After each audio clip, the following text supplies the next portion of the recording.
అయ్యయ్యో, నాకిన్ని తెలివితేటచ్చు నా దేవుడు చదువు ఇవ్వలేదే. ఏంట్రా అబ్బాయి ఏం లేదు, ఏం లేదు. ఏడుస్తున్నావు? ఏమీ లేదంటావు. సంగతి ఏంటో చెప్పు, నేను ఎవరికి చెప్పనులే. పట్టు చెయ్యి పట్టు. అయ్యో, ఉత్తరం కనపడిపోయింది. అలాగే ఉత్తరమా? ఎవరు రాశారా? నా లవర్ లవర్. నీకు లవ్వరా? నాకే కాదు, మా నాన్న, మా తాత, మా ముత్తాత అందరూ లవ్వాడి పెళ్లి చేసుకున్నారు తెలుసా. ప్రేమ గుడ్డిదని మీ వంశాన్ని చూసే కనిపెట్టినట్టున్నారు. అది సరే గాని నీ లవ్వర్ ఎవరు? నీకు చెప్పడానికి నేను తెలివి తక్కువన్నా? నువ్వు చాలా తెలివైనడు అని నాకు తెలుసు. మరి నీ లవర్ నీకు లవ్ లెటర్ రాసిందంటే అది చదువుకొని ఉండాలి కదా. మరి గుమ్మస్తా కూతురు చదువుకోకుండా ఉండదు ఏంటి? ఏటి గుమస్తాగా ఉంది కూతురా? అయ్యో, నోరు సరిపోయింది. అది నీకు మామూలే గాని ఏదో లెటర్ ఈ చదివి చెప్తాను. చదివి చెప్తావా? చదువు. ఇదిగో ఇక్కడ చదివితే అందరు వింటారు. ఇదిగో ఇదిగో, ఇది నా ప్రేమోత్తరం. ఎవరికి వినపడకుండా చదువు. అమ్మాయి కంటే అక్షరాలే అందంగా ఉన్నాయి. అమ్మాయి కూడా అందంగా ఉంటది కదా. మరి బసవయ్య, నా ప్రేమ నీదయ్యా. ఇదేంట్రా చెవులు మూసు? నేనేమన్నా తెలివి తక్కువ అనుకున్నావేంటి? నువ్వు ఉత్తరం చదువుతుంటే నీ చెవులకు వినపడుతుంది కదా, అందుకని మూసేసా. నేను చదివే లెటర్ నాకు వినపడుతుందని నా చెవులు మూసేసావా? అబ్బాబాబాబాబాబాబా, సూపర్ రా. నీ అంత తెలివేలోడు ఈ భూమి మీద పుట్టలేదురా, ఇక మీద పుట్టబోడురా. ఇది చదివే లెటర్ కాదురు, నవిలే లెటర్. నా ఉత్తరం, నా ఉత్తరం. ఏ చిన్నయ్య, నేను ఈరోజు చాలా సంతోషంగా ఉన్నాను. చూస్తుంటే తెలుస్తుందిలే. ఏ చిన్నయ్య, మన ఇద్దరం కాసేపు ఆ మండపంలోకి వచ్చిందావా? వద్దు, వాళ్ళు వచ్చారు. అయ్యో, నేను నీతో మాట్లాడడానికి, నేను చూడడానికి అసలు ఇంట్లో వీలు పట్టలేదు. నేను నీతో చాలా చాలా మాట్లాడాలి. రేపు మాట్లాడుకోవచ్చులే. పైగా అయ్యగారు కూడా ఇంట్లో లేరు, వస్తే మన కోసం ఎత్తుకుంటారు. హలో, యజమానురాలాగా చెప్తున్నాను, బోధపడిందా? బోధపడిందమ్మా. రండి. చెన్నమ్మాయి గారు కొండ మీద గుడికెళ్ళి వస్తామని చెప్పారు. పైగా మన చెన్నయ్య కూడా తోడెళ్ళాడు. ఇంకా భయపడతారు ఎందుకు?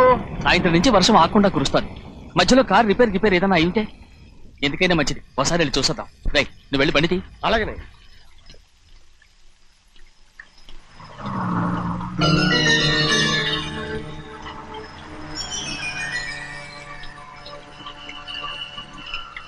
చూడండి, ఆ కారు మంది అనుకుంటానండి. అవునయ్యా, ఆ బండి 288. నేను అప్పుడే చెప్పాగా బండి రిపేర్ ఏదన్నా అయి ఉంటుందని. రై, పక్కన ఆపరా. చాలా పొద్దుపోయింది, ఇంటికి పోవా?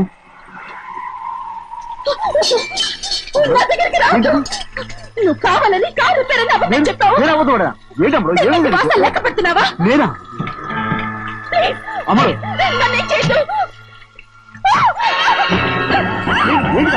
పిచ్చిపట్టిందా? నీకే మొత్తం వచ్చి పట్టింది. నా ప్రాణం పోయినా నీకు లోగను. ఏంటమ్మా నువ్వు చేసే పని? ఏంటి అమ్మడు? చూసారు చూసారా?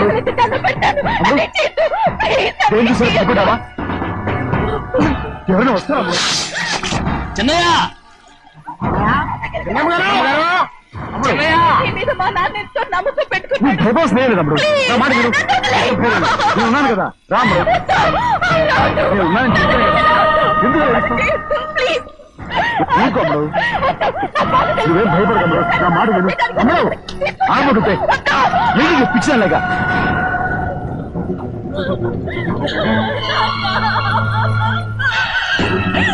ఏంటమ్మా ఇది? చెప్పమ్మా, చెప్పు. కారు పేరు చెప్పి నన్ను మండపంలోకి తీసుకొచ్చాడు. వర్షం పడుతుంది, కారు రిపేర్ చేయలేమని ఇక్కడే ఉందామని నన్ను అదోలా చూశాడు. నాకు చాలా భయం వేసింది. ఏ పర్వాలేదు, నడిచనే వెళ్ళిపోదాం నేనంటే, నువ్వు విదేశాలు చదువుకుని వచ్చావు, ఆ మాత్రం అర్థం చేసుకోలేవా? ఈ ఒక్క రోజుకి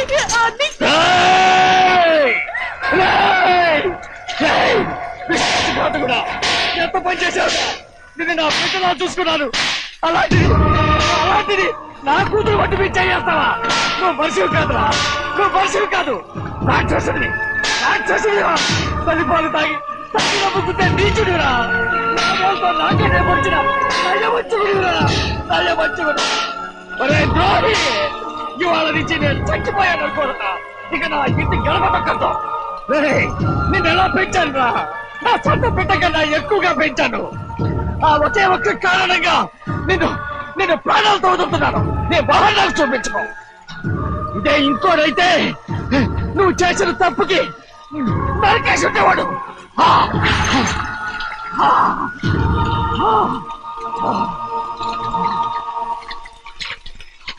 పదమ్మా రే రండి ఇవాళతో వాడికి మనకి రుణం తిరిగిపోయి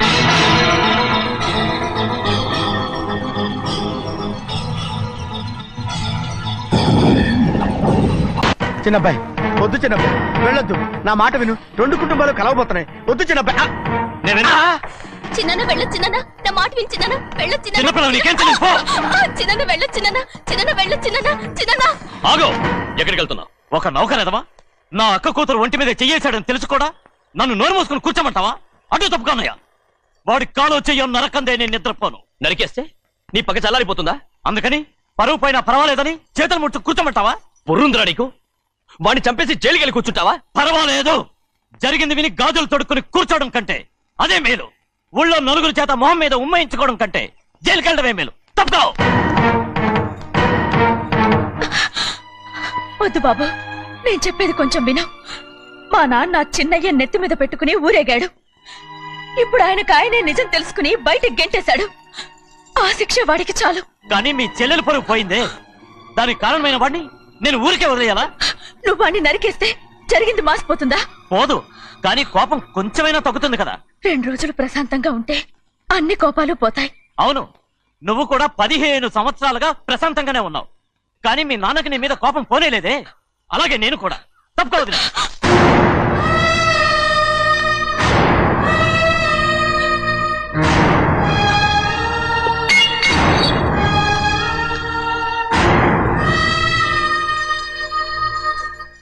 వాడి కోపంలో కూడా న్యాయం ఉంది గౌరీ. ఎవడో చేసిన దాన్ని ఎవడు చేసుకుంటాడు చెప్పు? న్యాయంగా చూస్తే వాడు చేసుకోవాల్సిన పిల్ల. వాడు మనతో పాటు చిన్న వయసులో వచ్చేసాడు కాబట్టి ఆ కుటుంబానికి విరోధయ్యాడు. ఓన్లే, తను నాకు మర్యాద ఇవ్వకపోయినా నీకైనా ఇచ్చాడు. అచ్చా రే బండిదీరా. ఎందుకయ్యా చెన్నైని అడగాలి? కలుపు తీయడానికి ఎంతమంది కూలీలు కావాలో చెన్నైకే తెలుసండి. శనక్కాయలు ఏ కొట్లో అమ్మాలో చెన్నైకే తెలుసండి. జొన్న చేనుకు మందు కొట్టారో లేదో చెన్నైకే తెలుసండి. అయ్యా మరి నేను వెళ్ళొస్తానండి. ఎక్కడికి వెళ్తున్నావు? చెన్నై దగ్గరికండి. ఎందుకు? అదేనండి, కౌలు డబ్బులు ఎవరెవరి పేరుతో ఏ బ్యాంకుల్లో వేయాలి, ఈ దివాణానికి కావలసినటువంటి వస్తువులన్నీ ఎక్కడ కొనాలి, ఇవన్నీ చెన్నైకే తెలుసండి. అడిగి తెలుసుకుందామని బయలుదేరా. ఏంటయ్యా ఇన్ని రోజులు ఇవన్నీ చెన్నై చూసుకుంటుంటే మీరందరూ ఇంట్లో తిని కూర్చొని ఏం చేస్తారు? గాడిదలు కాస్తున్నారా? చే ఇది ఇల్లా సత్రమా? అబ్బా నువ్వు ఉండవయ్యా, నేను చెప్తున్నాను కదా. వంటింట్లో ఏమేం చేయాలో ఎంతెంత చేయాలో తెలియక అందరూ ఖాళీగా కూర్చున్నారు. 2 రోజుల నుంచి చెన్నై పళ్ళకు రావట్లేదంటగా. వెంటనే డ్రైవర్ పంపించి చెన్నైని పిలిపించండి. 2 రోజులుగా నువ్వు ఎక్కడికి వెళ్ళావు? సముద్రం ఎలా ఉంటుందో చూద్దామని వైజాగ్ వెళ్ళానండి. వెళ్ళా సముద్రంలో గోవిందయ్య అయ్యా ఈ లెక్క చూసి పంపించి. అలాగే నీకు లెక్క చూసి కదా డబ్బులు ఇవ్వాలి. మరి ముందే అయ్యా అయ్యా అంటూ ముష్టోళ్ళగా చేయి చెప్తావిట్రా. నువ్వు ఎప్పుడు వచ్చావు, నీకు ఎంత ఇవ్వాలి చెప్పు. గుమ్మస్తా మీరా నేనండి. మీకు లెక్కలు తెలియకపోతే వెళ్ళి చిన్నయ్య గారిని అడగండి. ఏంట్రా డబ్బా ఇస్తున్నావా? నన్ను ఉద్యోగం అనేది వెళ్ళిపోమన్నారు కదా. అంటే ఏడుస్తావిట్రా. ఎక్కడికి వెళ్ళాలో ఎలా బతకాలో తెలియక ఏడుస్తుంటా. సరే ఏడో ఒక. ఇప్పుడు మా ఇల్లు చూసుకోవడానికి ఎవరు లేరురా. నా కూతురు కూడా ఇక్కడే పని చేస్తుంది. మరి నువ్వు మా ఇల్లు జాగ్రత్తగా చూసుకుంటావా? అలాగేనండి. ఈ ఉద్యోగం పర్మనెంట్ కదండి? అది నీ నరకం మీద ఆధారపడి ఉంటుంది. అంతే కదా. తప్పకండి. ఎలా ఉంది? నరాలు తగినట్టు నడుస్తున్నా. బాలేదా? ఇంకోటి నడుస్తాను. ఎలా? నువ్వు పర్మనెంట్ గా టెంపరవరీయే.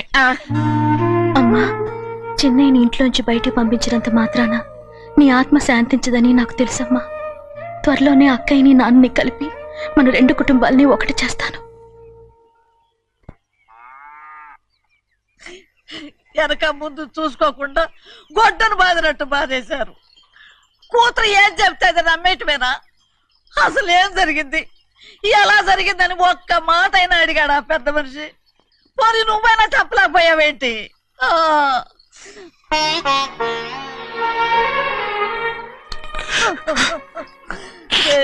చిన్నయ్య ఏడుస్తున్నావయ్యా? పెద్దయ్య కొట్టాడని బాధపడుతున్నావా? అబ్బే, పెద్దయ్య కొట్టిన దెబ్బలు కాదని నేను బాధపడుతుంటా. ఈ నెలలో ఒక్కరోజు కూడా నేను ఆయన విడిచిపెట్టి ఉండలేదు. అలాంటిది 2 రోజులు అయిపోయింది ఆయన చూసి. అదే బాధగా ఉంది. బాధ ఇదే. చిన్నయ్య చూడు, ఎవ్వరికి కనపడకుండా పెద్దయ్య గారిని చూసిరారా, అప్పుడు నీ మనసు స్థిమిత పడుతుంది. లేదే, ఆయన తప్ప ఆయన తెలుసుకుని నాకు కబురు చేసేంత వరకు నేను ఆయన మొహం చూడను. ఆ దొంగ ముఖంది నీ మీద మనసు పడ్డట్టు నాటకం ఆడింది అనుకో, అది నీ యజమాని కూతురని తెలుసు కదా, నువ్వెందుకు మనసు పడ్డా? సిగ్గిడిసి తన అందరి ముందు పంపు సెట్ దగ్గర స్నానం చేస్తూ నా మీద పడ్డప్పుడు కూడా నేను మనసు పడలేదే. కానీ ఒకరోజు అయ్యో ఏంటి తమ్ముడు మధ్యగానే పోయిందేంటి? పుస్తకాలన్నీ తగలబెడతావు, పైగా చదువుకో డిగ్రీ కాగితాలు కూడా మంటలు పడేస్తావేంటి? ఏమైంది నీకు? ఇదిగో మర్యాదగా మంటలవి. అవి నేను చదివి సంపాదించుకున్న డిగ్రీలు. వాటిని మంటల్లో వేస్తాను, చెప్పేస్తాను, నా ఇష్టం. అది అడిగే హక్కు నీకు లేదు. అవి మంటల్లో వేయకపోతే ప్రాణానికి ప్రాణంగా చూసుకుంటున్నావే మా నాన్న. ఆయన మీద ఒట్టు ఇల్లు ఇలా పడి చేస్తాను. వెయ్యి.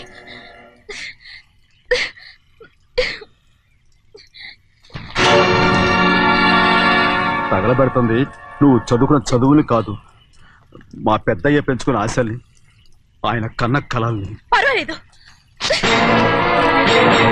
నా ఆశ నెరవేరినప్పుడు ఎవరి ఆశ తీరినా తీరకపోయినా నాకు అనవసరం. నేను డబ్బున్న దానిలేగా నువ్వు నన్ను ప్రేమించడానికి వెనకాడుతున్నావు. చూడు, మా నాన్న నా పేరు మీద రాసిన ఆస్తుల తాలూకు దస్తావేజులు మొత్తం తెచ్చాను. ఇవి కూడా తగలబెడతాను.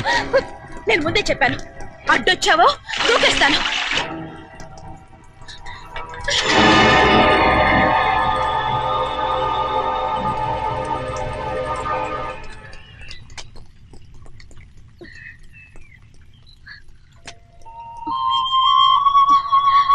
చూడు, ఇప్పుడు నేను ఒట్టి ప్రభావతిని. నాకు చదువు లేదు, డబ్బు లేదు. ఇప్పుడు నేను ఒప్పుకుంటావా? మరి చిన్నపిల్ల మాడతావేంటి? ఎన్ని చెప్పినా సరే నువ్వు మా పెద్దయ్య కూతురువి. అలాంటిది నేను పెళ్లి చేసుకోవడం ఏంటి? మరి అర్థమైన మాడతావు.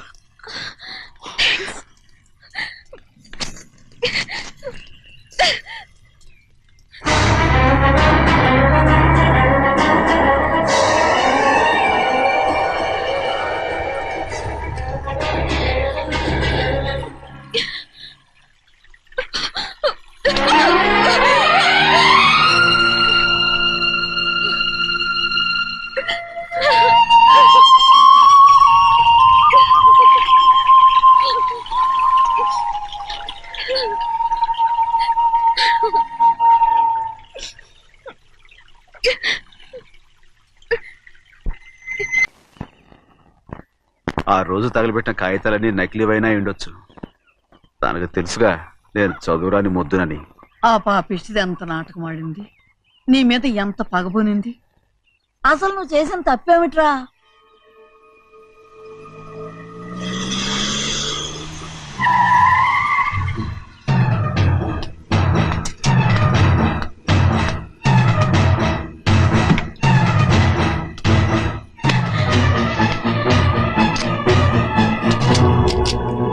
నేనా నీ వెంటబడి తిరిగాను? నేనా నేను ప్రేమించమని అడిగాను? నేనా నేను పెళ్లి చేసుకోమని అడిగాను? ఆ రోజు గుడికి రమ్మంది ఎవరు? వద్దన్న మండపానికి తీసుకెళ్ళింది ఎవరు? చేసినంత నువ్వు చేసి నేనేదో చేసిన అన్నావే. నేను నిజంగా పాప పోనీలే ఆడదాని వారు ఊరుకుంటున్నాను అనుకున్నావేమో. పొరపాటు. నన్ను ఎంతగానో నమ్మిన మా అయ్యగారు నన్ను అనుమానించి తప్పు పట్టారే, దానికి ఆ రోజు నా నోరు మూసుకుపోయింది. కానీ ఈ రోజు మాత్రం నేను ఊరుకునేది లేదు. చెప్పు, ఎందుకు చేసావు పని? కారణం చెప్పు. ఒకే ఒక్క కారణం, నిన్ను మా ఇంట్లోంచి వెళ్ళగొట్టాలి. ఎంతో ఇష్టంగా చూసుకునే మా నాన్న నిన్ను అసహించుకోవాలి. మా అక్క కుటుంబం 15 సంవత్సరాల నుంచి మా నాన్నకు దూరంగా ఉండటానికి కారణం నువ్వు. అంతేకాదు, మా అమ్మ మాకు లేకుండా పోవడానికి కారణం కూడా నువ్వే. అలాంటి నీకు మా ఇంట్లో రాజ మర్యాద, అందరి మీద అధికారం. కన్న కూతురైన నాకంటే మా నాన్నకి నీ మీద ఎక్కువ ప్రేమ. అందుకే నిన్ను ఇలా మోసం చేశాను, నమ్మించాను. అర్థమైందా? Good bye.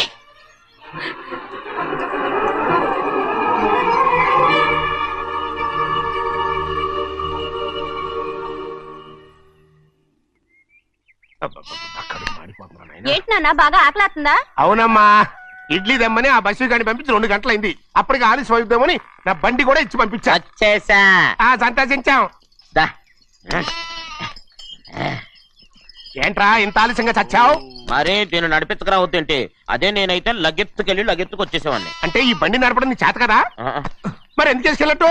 ఏమో, మీరు తీసుకెళ్ళమన్నారు, కర్మ తీసుకెళ్ళాను. కర్మ. సర్లే, ఆకలి చచ్చేట్టుగా ఉన్నా. ఇడ్లీలు ఎక్కడా? అదిగో మూటలో వచ్చేస్తున్నాయి. నోట్లో ఇడ్లీలు రావటం ఏంట్రా? ఒరే ఈయన నంబర్లే గాని మూట దింపి ఇప్పి చూపించండి. అట్టగానండి. ఇన్ని ఇడ్లీలు తెచ్చావిడ్రా? మరి 494 రూపాయలకు ఆ మాత్రం ఇడ్లీలు రావేంటి? 494 రూపాయలకి ఇడ్లీలా? మరి అదే చెప్పడమేమో చెప్పేస్తారు, ఆ తర్వాత మర్చిపోతారు. మని నాగమణి నాగమ్మండి.